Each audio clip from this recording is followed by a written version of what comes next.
요즘 금 가격 보셨나요? 온스당 4,800달러 근처에서 4주째 계속 오르고 있습니다.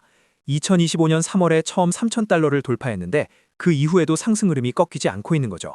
이게 그냥 한번 반짝 오른 건지 아니면 내 포트폴리오를 점검해야 할 신호인지 오늘 구조적으로 뜯어보겠습니다. 금 현물, 즉 XAU/USD가 온스당 4,800달러 안팎에서 4주 연속 상승했습니다. 2025년 3월에 처음으로 3,000달러를 돌파한 이후에도 상승 흐름이 꺾이지 않고 있는 건데요. 이게 단순한 노이즈인지 아니면 포트폴리오 점검이 필요한 신호인지 오늘은 배경을 구조적으로 해부하고 직접 판단 기준을 잡아보겠습니다. 첫 번째 상승 경로는 연준 금리 인하 기대입니다. 금은 이자나 배당을 발생시키지 않습니다. 그래서 금을 들고 있을 때의 기회비용은 실질금리, 즉 명목금리에서 기대 인플레이션을 뺀 숫자와 직결됩니다. 연준이 금리 인하 신호를 보내거나 시장이 인하를 기대하면 명목금리가 내려가고 실질금리도 하락합니다. 금 보유의 기회비용이 줄어드는 거죠. 이것이 연준과 금 가격 사이의 역상관 관계의 핵심 메커니즘입니다.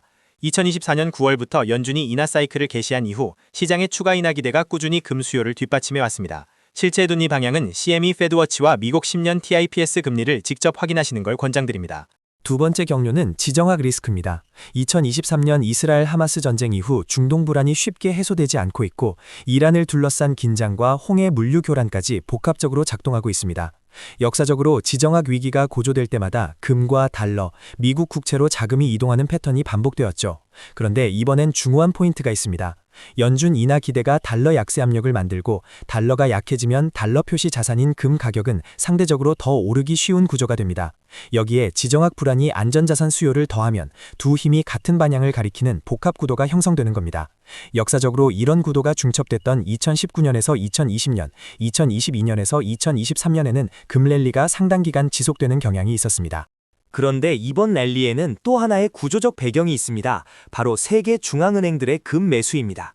세계금협회 자료에 따르면 2022년에서 2023년 사이 신흥국 중앙은행의 금 순매수량은 연간 1,000톤을 넘어서며 사상 최고 수준을 기록했습니다.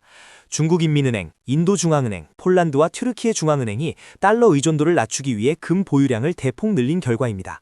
이건 단발성 이슈가 아닙니다. 탈달러화라는 장기 흐름 위에서 나오는 수요입니다.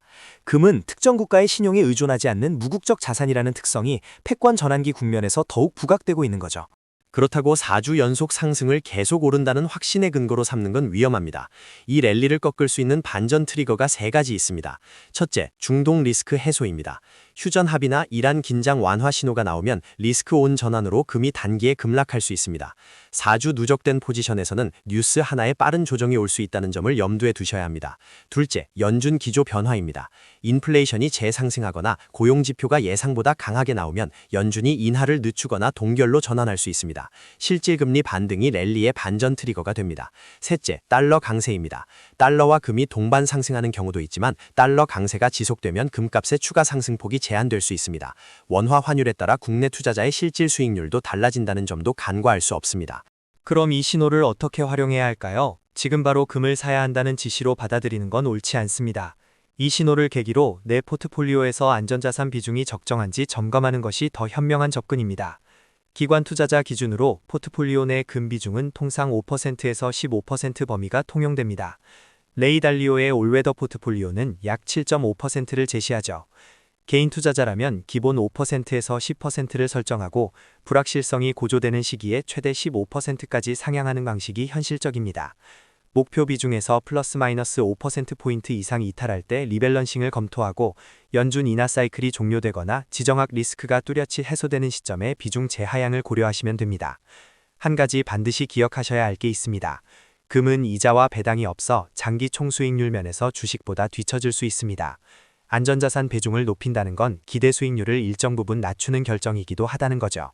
마지막으로 국내 투자자가 접근할 수 있는 금 투자 수단을 정리합니다. KRX 금시장은 세제 혜택이 가장 큰 수단입니다. 조세 특례 제한법에 따라 매매 차익 양도소득세 면제, 부가가치세 면제 혜택이 있었는데요. 이 혜택은 일몰 연장 구조로 운영됩니다.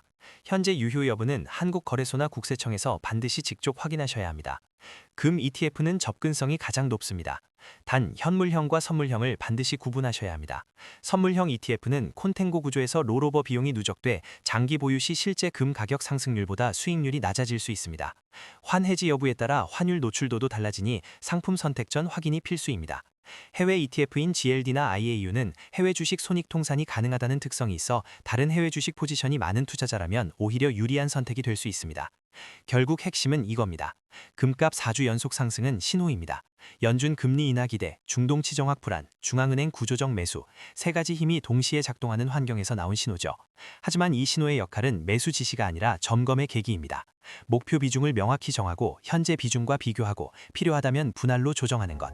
실질 금리 방향, DXY, VIX, 중동 상황 변화를 주기적으로 확인하면서 리밸런싱 트리거를 관리하는 습관. 이것이 금 투자에서도 결국 핵심입니다.